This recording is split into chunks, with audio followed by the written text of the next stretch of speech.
So first, in order to tell a story like this, you need some tea on hand. So if you don't have tea, it's okay. Pause it. We'll wait. Get your tea, and let's go. I'm so cool, I don't need an intro. I'm so cool that this is the intro. I'm so cool, I don't need an intro. Sit back, enjoy the show. Hey, what's up guys? It's your boy Jay Focus, trying to stay focused, and back again with another video. Today, I'm going to be telling the story, as voted by you, about the time my best friend hooked up with my ex. And I should say ex-best friend because he blocked. He blocked. So yeah, before I get into that, make sure you like, share, and subscribe to the content. And without further ado, let's get into this treacherous ass story. Before we get started, let's talk about the names of the protagonists in this video. Even though I don't respect them, or don't respect 2 out of 3 people in this story, I'm going to substitute their actual names with fake names just for their pride's sake. So my ex-best friend, we're gonna call Darwin. The ex that he hooked up with, we're gonna call Craig. And the third protagonist in the story, you'll find out why he's the third protagonist. His name is Ryan. Me and Darwin have been friends since last summer, so that's the summer of 2019, right after I graduated college. And we were cool, everything was going fine. I pretty much introduced him to the gay scene in New York. And he really, thrived. He really took it for a spin. So that's how we met, that's how we became friends, and we were really, we glued to each other really closely. He's a Virgo, by the way. I wanna say maybe 2 months, 3 months after we met, I met Craig on Tinder. We linked a couple times, we talked. Things didn't quite work out. I ended up choosing somebody else over him. For reasons I don't really want to get into. So I was just like, listen, we can be friends, and we agreed to be friends, and that's just that over there. But we were definitely romantically engaged at a point. Where Ryan comes in is a month later, Ryan is dating Darwin, right? So Ryan and Darwin are dating. Whether either of them wanted to admit it or not, it was clearly an entanglement. Ryan is also Craig's best friend. So it's a whole thing. It's just a whole thing, It's one of those whole things. Fast forwarding again, we're here to February. This is where the story starts. So Ryan has a birthday dinner and subsequent going out plan that I was invited to, obviously along with Craig, who's his best friend, and Darwin, who was his entanglement at the time. So we go, and it's just, at the dinner, it's just very awkward. First of all, I came looking very good.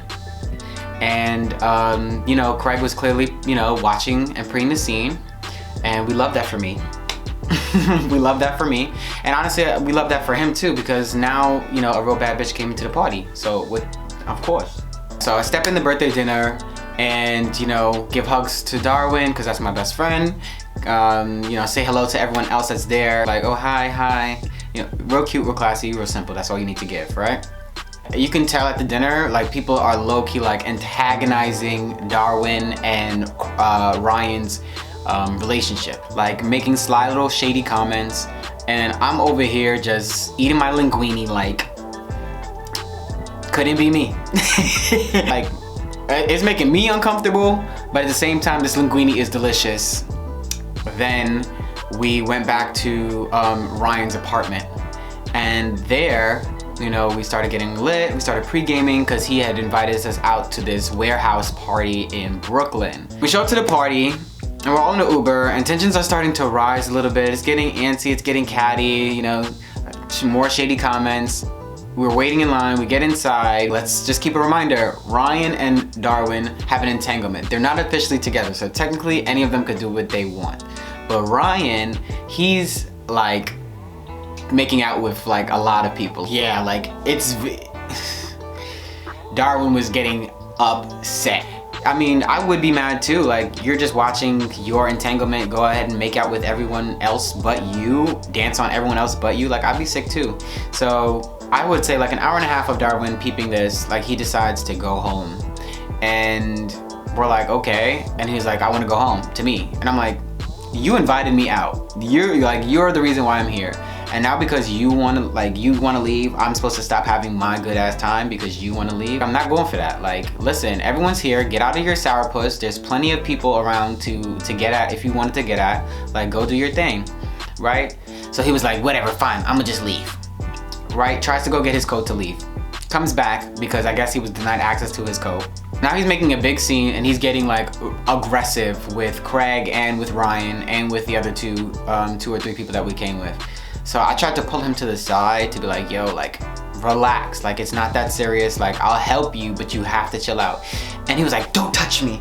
I don't need your help. You getting mad disrespectful. And I'm like, with me? That's what you, word? Me? You sure? That's what you want to do? With me? He made his decision.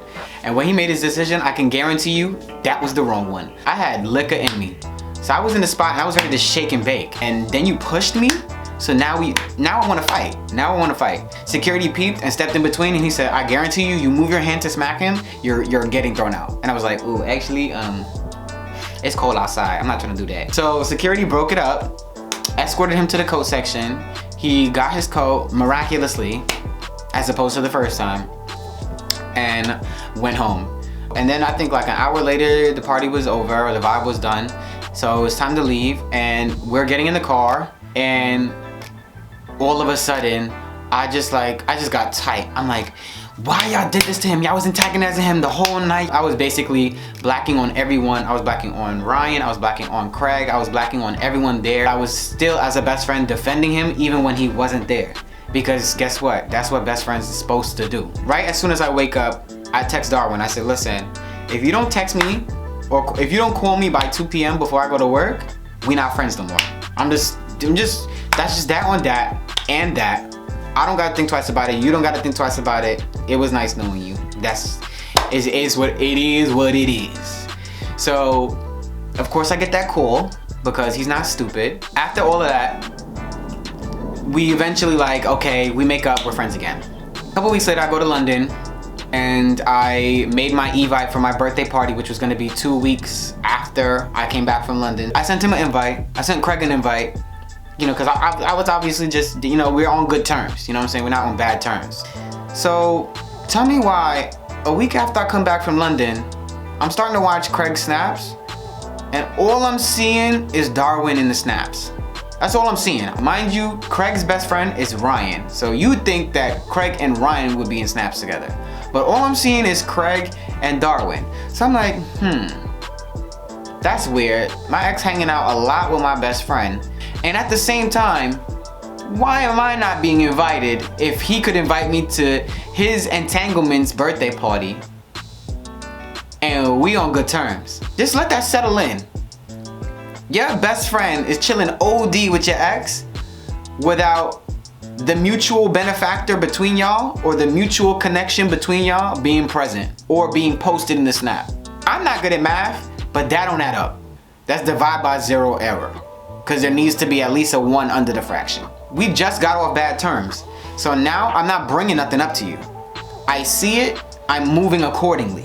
He starts texting me like, yo, I don't know what I'm gonna wear to your party. Can I invite this person? Can I invite this person? Red. If you're gonna text me some BS, it's going to be promptly read, and that's it. I don't got time to respond. If I did, I wasn't. And don't ever think. And you can finish that sentence how you want to, but just don't ever think.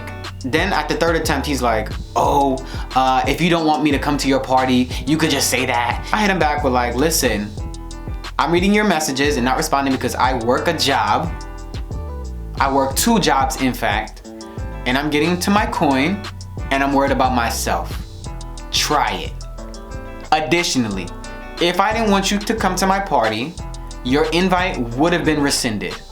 I'm that person. Don't play with me. All of a sudden, now it's, oh no, I was just checking in because I didn't know what the vibe was. So of course he copped the plea. So I was like, okay, you're coming still, right? Oh, okay, that's what I thought. Anyways, party doesn't happen. I get a happy birthday from him on my birthday, as I should do if you're my best friend. And we stopped talking after that. Pick it up. Let's pick it up. So I go out of my way to be nice. We become friends again. His birthday come. Like I said, he's a Virgo, so it's in August. I think it's the 29th. He tells me that weekend, hey, you know, I'm going to Atlanta for Labor Day weekend, just to, you know, top myself off for my birthday. When he comes back, I'm thinking, ooh, he got into some Atlanta shenanigans. Oh, he got into some Atlanta shenanigans for sure. I don't see him again for 2 weeks as the standard protocol for quarantining. September 18th comes around. We go out to dinner. We're eating, and he tells me 3 stories. Mind you, he's sitting in front of me with and I mean strong, I'm talking brolic, I'm talking Hulk Hogan hickey right here and right here. So I'm like, how'd you get that hickey? After the first story, because I'm like, that didn't describe the hickey to me. So how'd you get that? Then he tells me the 3rd story, y'all. This is the one. This is the mother in one. So this man wanna go and tell me that he went to Atlanta. He went to Atlanta with one of my old friends. On the 2nd night that they're there, they go out to a club mid-COVID in one of the hottest resurgent states, and almost as if it was Lucky Charms, just magically, deliciously, Craig appears in the same club in the same night in the same city, y'all. Just like I said, pure coincidence. Never seen it coming type shit. They in the club together now, and apparently they're like, oh my God, what are you doing here? Never thought I would see you. Craig starts buying Darwin drinks and drinks and drinks. This is where apparently Darwin's memory gets blurry and things magically disappear from his memory. The next thing he remembers is making out with Craig, who was my ex-entanglement, in a club. Right. So after they do that, then he remembers going back to his hotel and Craig insisting upon spending the night with him. Mind you, Craig has his own hotel. Mind you, Darwin is rooming with somebody else. You want me to believe that you magically, deliciously, on some super existential coincidence, that y'all linked in ATL, unbeknownst to the both of you, made out after drinking expeditiously, and somehow ended up in the same bed, but that you would know nothing happened. Mind you, you don't remember a lot of the story, but you're claiming nothing happened. How is it that you make out with your best friend's ex? Because I know if you in the club and somebody ugly, you're not making out with them, right? Why is that? Because your brain is consciously telling you that's a no-no. You're telling me you're too drunk to know who you're making out with? Or to know not to make out with this person? Or is it that you didn't care because you thought that nobody had to know and you were just gonna do this because you wanted to do this anyways? Even if to say the making out was an accident, right? You then are gonna tell me to my face that you thought it was okay to go in bed and sleep with him, right? So here's my issue.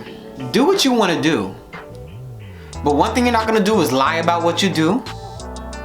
Additionally, if it happened the week of September 7th, why in the first I'm hearing about this is September 18th if it was a drunk mistake? If it was a drunk mistake, you should do 2 things. You should either not tell anybody because it was a drunk mistake, or tell me right away when it happens because you knew it was a mistake and you felt bad about it. Y'all sat on that information for 2 weeks. 2 specific weeks. And let me tell you how I know y'all sat on that information, because remember the best friend Ryan, Darwin's ex, the best friend of Craig, Darwin's ex, he also found out on the same day that I did. That's goofy. Why are you acting like it's a coincidence? Y'all knew y'all was going at the same time. Y'all knew this. So what are you chatting about? The fact that the reason was you didn't tell me between those 2 weeks was because you wanted to see if this was gonna go somewhere? Wouldn't you ask permission beforehand? That's like taking your mom's car, going to McDonald's, getting McDonald's, and then after you eating your McDonald's and you parked up in the driveway already, you be like, Mom, can I borrow the car? What? Are you dumb? Get Remy Ma in this. Wait, stop the motherfucking music. You, are you dumb? It's really the corroboration for me. Just to make sure I wasn't bugging, soon as we left each other, I immediately hit up my board of trustees. I asked 30 members of my board of trustees, should I cut this person off? Should I cut Darwin off for doing me like this? And the decision was unanimous. The vote was huge. So, in a nice prompt voice message, I politely and very much respectfully packed him up with his belongings and escorted him out the door. It's just disappointing that you could have people betray your trust who you've given it to time and time again. It's a shame what people can do to you when you allow them to do things to you. But nevertheless, we're strong, we're confident, we look great. It's the skin for me, and I'm Jay Focused, and I'm staying focused. And I'll catch you in the next one.